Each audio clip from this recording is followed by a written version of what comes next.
변화하는 새해, 변화하는 새해 이런 제목으로 말씀을 전합니다. 미국의 백화점 왕이라고 하는 존 워너메이커란 사람이 있습니다.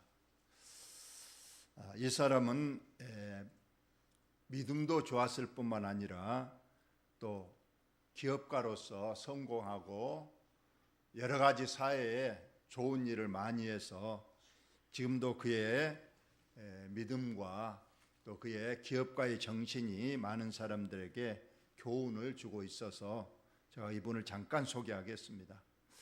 이 존 워너메이커는 아버지가 벽돌을 쌓는, 오늘날로 말하면 미장이의 아들, 가난한 집에 태어났다고 합니다.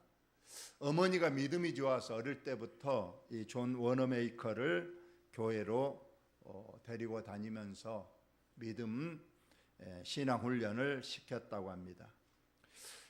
이 워너메이커가 10살이 되었는데 그 당시에는 성경책이 귀했는 모양이에요. 그래서 이 성경책을 어떻게든 내가 좀 사서 집에서도 읽어보고 싶어서 그 당시 비싸서 약 1년 동안 막노동을 하면서 돈을 모아서 드디어 성경책을 하나 사서 그 책을 이제 내 일생의 나침판, 길라잡이로 삼고 성경을 많이 읽었다고 합니다. 점점 자라면서 이제 그가 처음은 미약했지만 나중에 창대하리라, 이 말씀처럼 그가 나중에 큰 미국의 기업가로 성공하게 됩니다. 백화점, 미국에는 백화점들이 많이 있는데 백화점 중에서도 가장 크고 가장 인정받는 백화점의 왕이 된 인물이 바로 존 워너메이커입니다.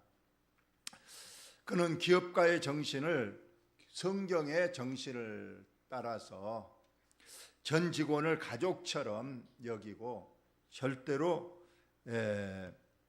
해고를 하거나 하지 않고 평생 직장 개념을 실현했고, 퇴직연금제도, 또 백화점의 그 정신을 반드시 원산지를 표시하고 정찰제 가격을 도입했고, 그리고 마음에 들지 않는 물건은 언제든지 반품을 보장해주는 그런 정신, 그리고 철저히 지금도 우리가 장사하는 사람들에게 기감이 되는 손님은 왕이다, 이것을 백화점에서 아주 철칙으로 삼고 이 일을 실현을 했습니다. 그리고 그는 믿음 생활을 아주 철저하게 한 사람입니다. 그래서 수입의 10분의 1을 반드시 사회에 환원해서 많은 병원이라든가 또 선교사님, 특히 우리나라에도 많은 지원을 했던 그런 분입니다. 그런데 그가 미국 23대 대통령 베냐민 해리슨 대통령이 이 존 워너메이커에게 장관직을 맡아달라, 이런 부탁을 해왔습니다. 얼마나 큰 영광이겠습니까? 그러나 그는 대통령에게 나는 주일을 성수해야 되고 특히 주일학교 교사, 어린아이를 가르쳐야 되기 때문에 나는 장관직을 못하겠습니다, 그렇게 거절을 했다고 합니다. 그래서 이 벤자민 해리슨 대통령이 당신만은 예외를 할 테니까 철저히 주의를 지키고 교사직을 내가 보장할 테니 장관직을 해달라고 해서 그는 최신부 장관이 됐습니다. 그의 집은 필라델피아에 있었는데 이제 수도인 워싱턴까지 이제 기차로 다니면서 4년 동안 한 번도 주의를 어긴 일이 없이 주의를 성수했고 어린 아이들을 잘 가르쳤다고 합니다. 그는 일생 동안 바쁜 와중에서도 주일 성수만큼은 반드시 지켰고, 특히 주일 학생들을 성경으로 가르치는 이 교사직을 아주 귀하게 여기고 그는 그 일을 잘 순종을 해서 그래서 이제 우리 하나님께서 그를 들어서 큰 축복을 했습니다. 어느 날 기자들이 그에게 물었다고 합니다. 이제 그 장관직을 이제 4년을 했는데 기자들이 당신은 장관직이 중요합니까? 주일학교 교사직이 중요합니까? 그렇게 물었더니 이분이 말이 장관직은 4년째 부업이고 나의 본업은 주일학교 교사입니다. 이런 유명한 말을 남겼다고 합니다. 이처럼 믿음 생활에 최우선을 두고 나머지 일은 하나님께 맡기면서 또 그가 믿음 생활을 했기 때문에 하나님께서 이처럼 믿음 생활에도 성공하게 하시고 또 그에게 더하여 주시는 역사로 많은 선행을 하게도 하셨던 것을 우리가 봅니다. 오늘은 제가 변화하는 새해라는 이 제목을 우리가 말씀을 드리겠는데요. 우리의 믿음 생활이 작년이나 올해나 동일하면 되겠습니까? 물론 작년에 잘했다 할지라도 올해 더 잘하는 한 해가 돼야 되겠고 작년에 우리가 좀 잘못했다면 올해는 분발해서 더 잘할 수 있기를 바라서 오늘 새롭게 변화하는 새해라 이런 제목으로 말씀을 준비를 했습니다. 오늘 우리가 잘 아는 가나의 결혼 혼인잔치가 있었고 그럼 그 가나는 어디가 있는가? 여러분 지도를 보시면 위쪽에 갈릴리 호수가 있고 그 옆에 나사렛 하면 우리가 예수님이 자라났던 물론 탄생은 베들레헴에서 했지만 거기에서는 탄생만 했지 바로 나사렛으로 가서 어린 시절 30세까지는 거의 이곳에서 살게 된 지역인데 그 나사렛의 바로 이웃 동네 약 4km 정도 떨어진 곳에 있는 가나라는 이곳에서 있었던 오늘의 결혼잔치에 있었던 일을 오늘 기록을 하고 있습니다. 혼인잔치 유리관 속에 이게 돌 항아리입니다. 올해 좀 이따 보시면 여기에서 이제 물이 담겨지고 포도주로 변하게 사용했던 돌 항아리입니다.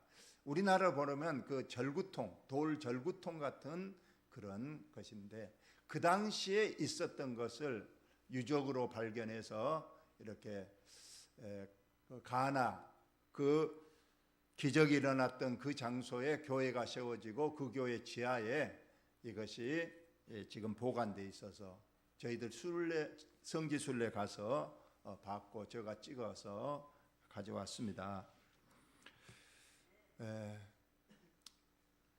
사흘째 되던 날 갈릴리 가나에 혼례가 결혼식이 있었다는 겁니다. 예수의 어머니도 거기 계시고 예수와 그의 제자들도 혼례의 청함을 받았다. 이웃 동네에서 있었던 결혼식인데 예수의 어머니도 거기까지 가셨고 또 예수님도 정식 초청장을 받아서 제자들과 함께 갔다. 원래 결혼식은 가족이고 또 우리가 한 동네에서 있어서 참석을 합니다. 그러나 오늘 예수님의 어머니도 각별히 가셨고 예수님도 정식 초청장을 받아서 갔다는 것은 어쩌면 예수님의 가까운 친척의 혼례였다 이렇게 추정을 하고 있습니다.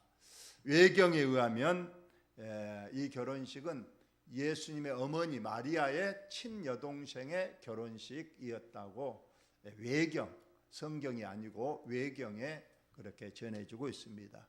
그래서 이제 예수님의 어머니 마리아는 미리 가서 결혼식 준비를 거들고 또 결혼식 당일날 이제 예수님도 제자들과 함께 가나 그 혼인잔치에 참석을 했다는 겁니다. 그런데 문제가 생겼죠. 포도주가 떨어져 버리고 말았다는 겁니다. 그 당시 혼인잔치에 음식이 중요하죠. 음식은 우리가 떡과 빵, 그리고 이제 양고기, 거기에 이제 우리가 음료수로 포도주가 항상 곁들여지는데 그 앞불사 이 포도주가 동이 나버렸다는 겁니다.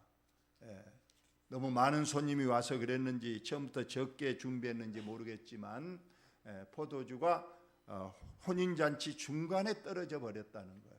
그 당시 유대교의 혼인은 가난한 사람들은 하루 이틀 정도 하고 부자들은 거의 7일 동안 매일 잔치를 벌이는 그런 관습이 있었는데 그냥 혼인잔치 중간에 포도주가 떨어져서 아주 낭패, 아주 난감한 일이 벌어지고 말았다는 거예요.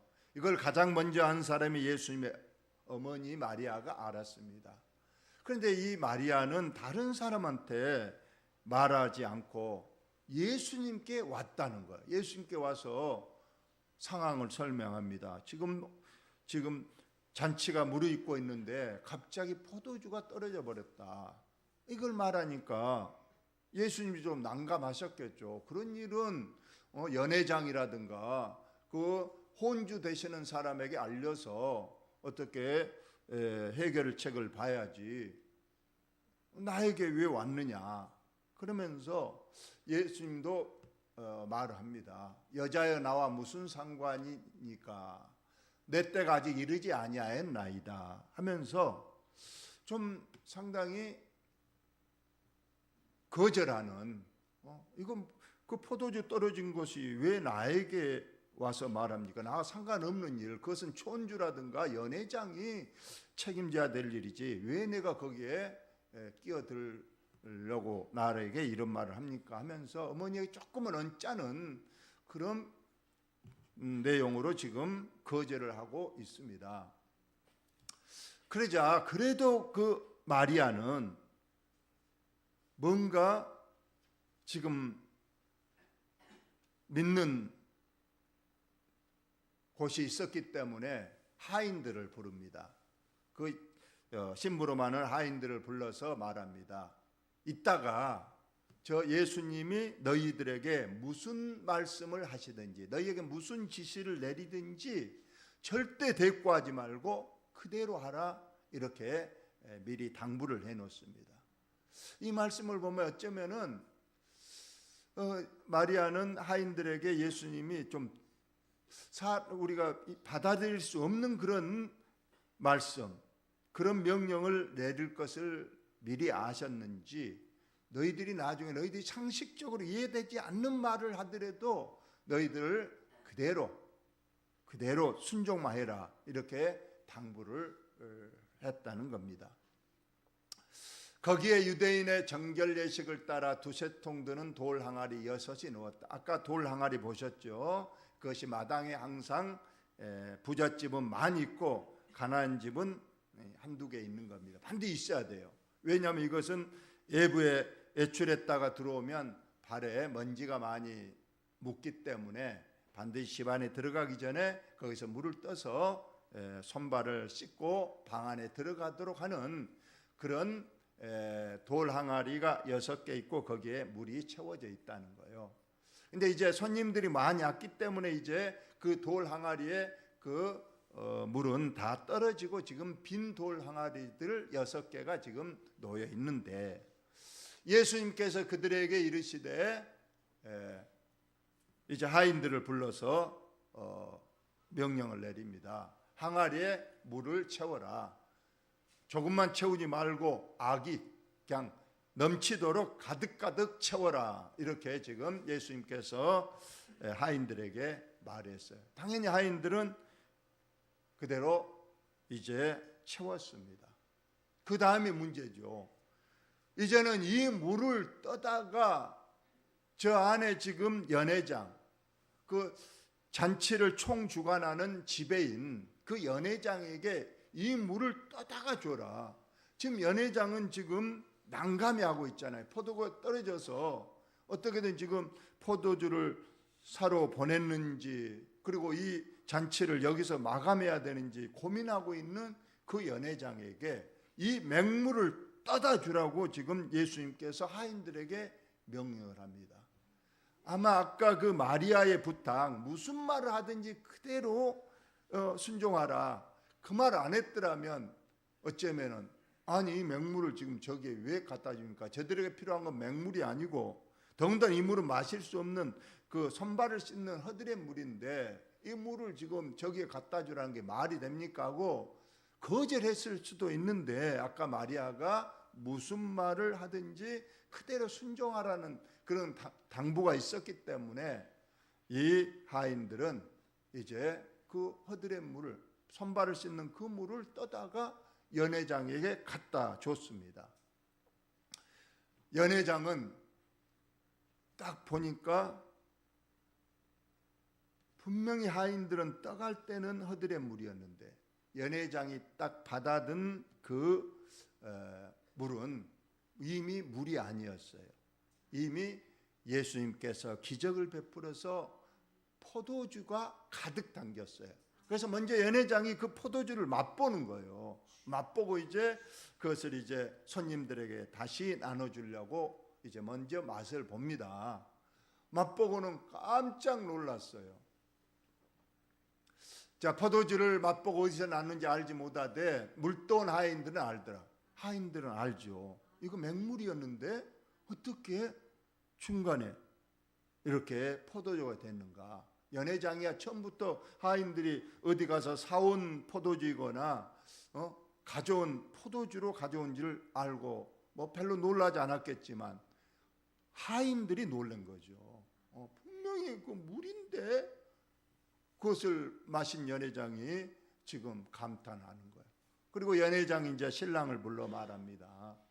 사람마다 먼저 좋은 포도주를 내고 취한 후에 낮은 것을 내거늘 그대는 지금까지 좋은 포도주를 두었다 아니라.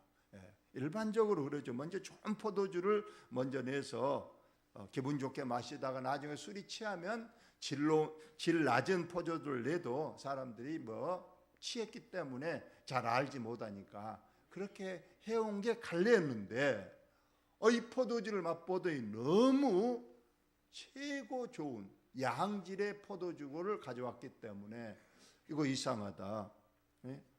나중에는 질 낮은 포도주를 가져올 줄 알았는데 더 좋은 최상의 포도주를 가져왔다고 지금 신랑에게 칭찬을 하고 있는 그런 내용입니다. 그래서 이 예수께서 첫 기적을 갈릴리 가나에서 행하여 그의 영광을 나타내심에 제자들이 그를 믿으니라. 예수님이 이제 우리 사역복음서에 보면 많고 많은 기적들을 행하잖아요. 그것은 하나님의 아들이기 때문에 하나님 자신이기 때문에 할 수 있는 기적과 이적입니다.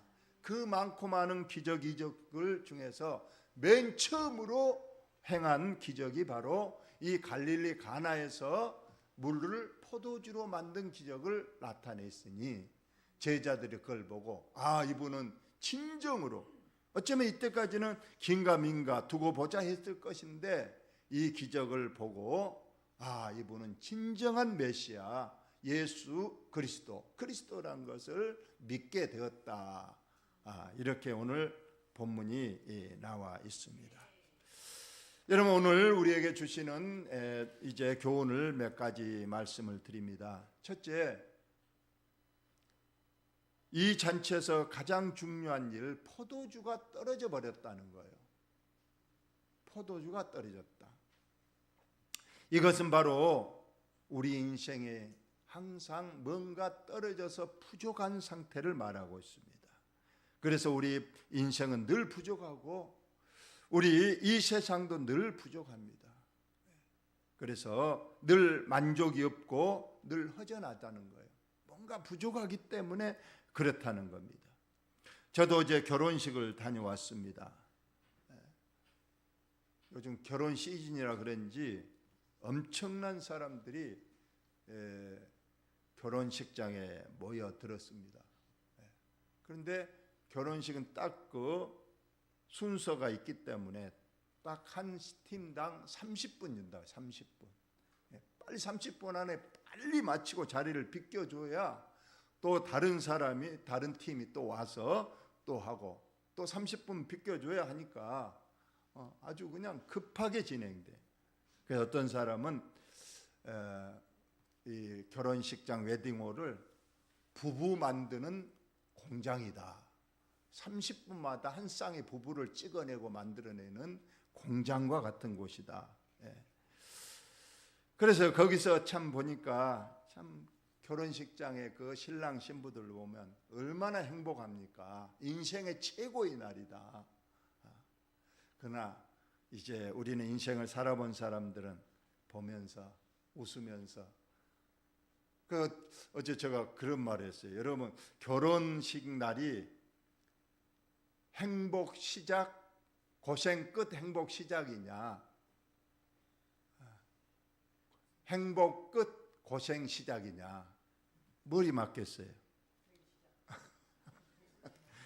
그 본인들이야 고생 끝 행복 시작이라고 보겠지만은 우리가 보기에는 이제 행복 끝 고생 시작.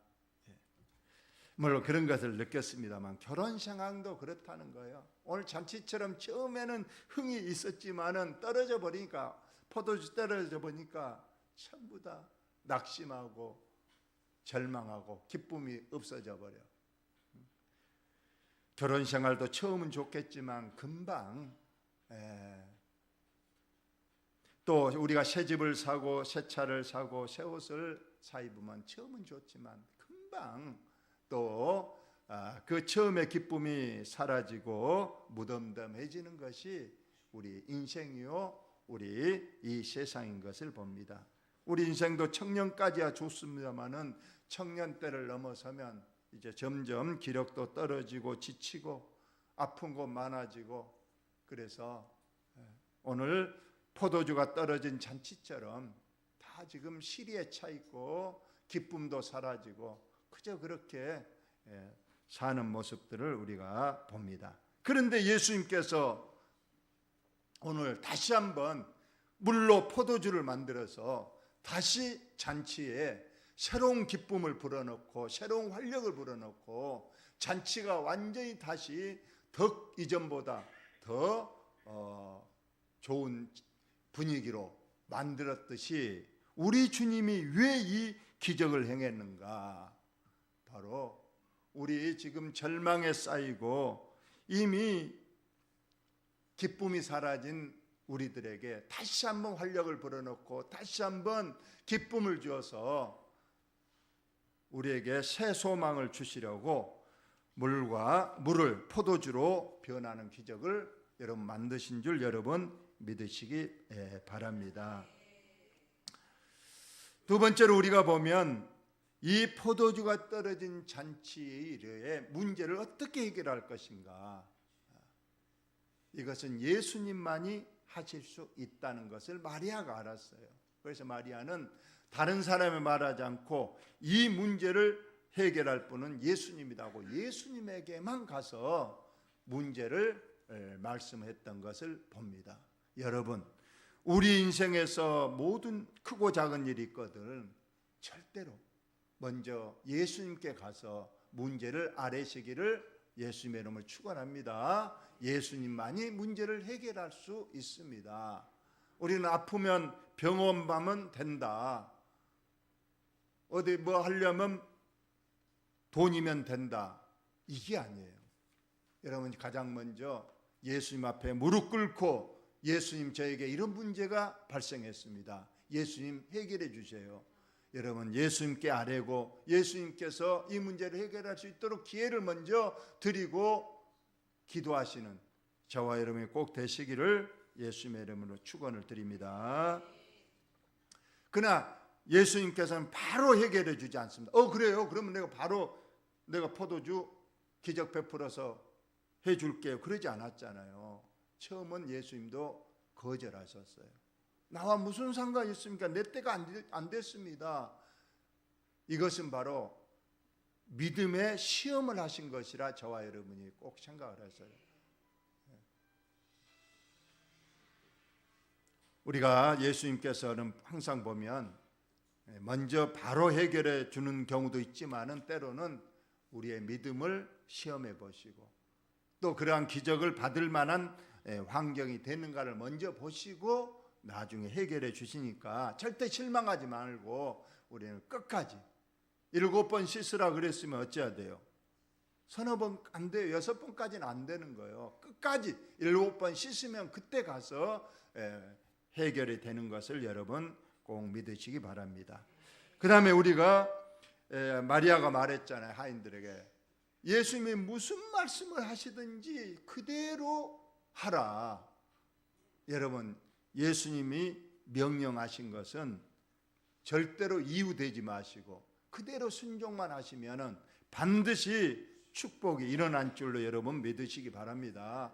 우리가 때로는 이건 아닌데 하지 마시고 예수님의 말씀이니까 예수님을 믿고 그대로 순종만 하면 되는 겁니다. 여러분, 홍해를 예수님이 출애굽 당시 홍해를 건너야 할 때 홍해가 갈라졌습니다. 그리고 이제 갈라진 바다 속을 이스라엘 백성들이 건넜어요. 그리고 이제 가나안 입구까지 도착했어요. 이제는 홍해가 아니고 요단강이 버티고 있는 거예요. 여러분, 그때는 하나님께서 미리 갈라놓지 않았어요. 홍해처럼 미리 갈라놓고 건너라 그러지 아니하시고 그때는 하나님께서 벗개를 맨 제사장들을 그대로 물이 범람하고 있는 그 큰 강을 그대로 무리로 건너가라는 거예요. 그러면 하나님께서 열어주시리라 말씀한 겁니다. 아니, 전에는 열어놓고 가라면 간단한데 지금 물이 범람하고 있는데 어떻게 지금 가라고 한다고 해서 이거 갑니까? 저국에 뚝을 만들든가 배를 만들든가 해서 우리 가면 안 되겠습니까? 그러지 않았다는 거예요.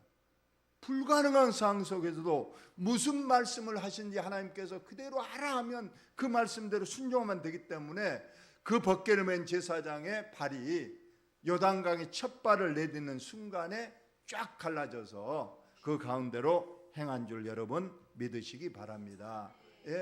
무슨 말씀을 하시는지 우리는 성경에 우리가 이해되지 않는 말씀, 이건 아닌데 하는 것이라도 그 성경은 말합니다. 하나님의 말씀은 절대 아니오란 있을 수 없고 모든 것은 아멘으로 받으면 그대로 이루어지리라 말씀했으니 여러분 말씀 그대로 순종할 수 있기를 바랍니다. 물이 변해 포도주가 됐습니다. 올해는 변화돼야 되겠다는, 우리 교회도 올해와 달라져야 되겠다는 겁니다. 지금 이대로는 안 됩니다. 여러분 주위를 보십시오. 우리 교회가 너무나도 많이 비어 있습니다.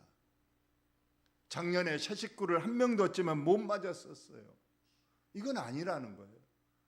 올해는 좀 새 식구를 많이 좀 맞이하고 또 우리가 더 많이 전도해서 올해는 이전이 좀 확 차고 그래서 더 활력 있게 더 힘차게 하나님 앞에 영광을 돌리는 한 해가 될 수 있기를 여러분도 소망 삼으시고 또 그 일을 함께 이루어갈 수 있도록 저와 여러분이 기도하면서 변하는, 그래서 올 연말에는 정말로 이전이 차고 넘치는 그런 일이 꼭 있기를.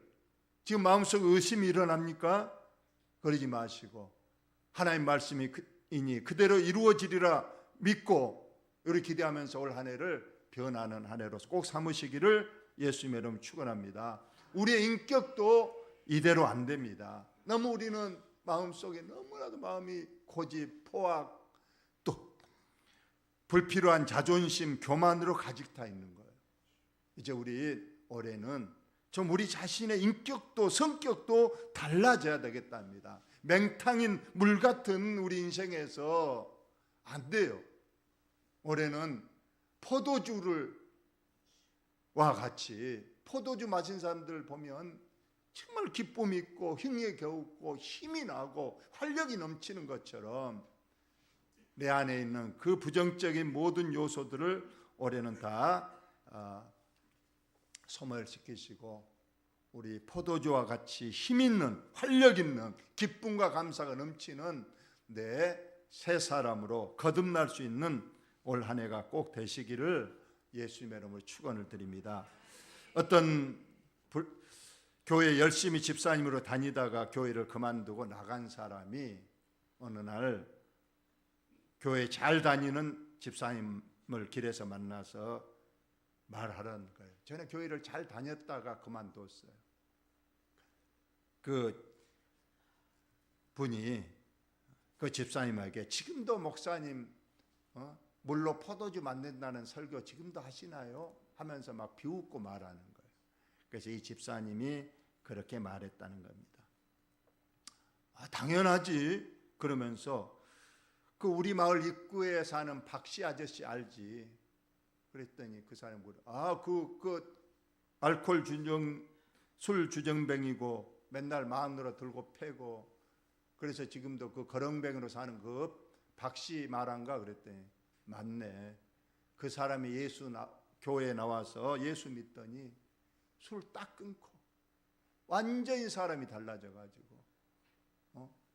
물이 포도주가 된 것처럼 변화돼서 잘 살고 있네. 그런 말을 했다고 합니다.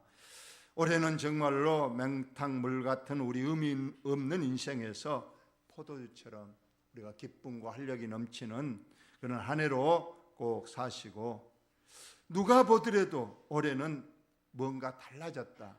원목교회가 너무 달라졌다. 좀 그전에 한 40-50명, 30-40명 다니던 교회가 올해는 그냥 확 차고 넘쳤다. 또 우리 개인을 보더라도 그 사람 그러지 않았는데 너무 달라졌다.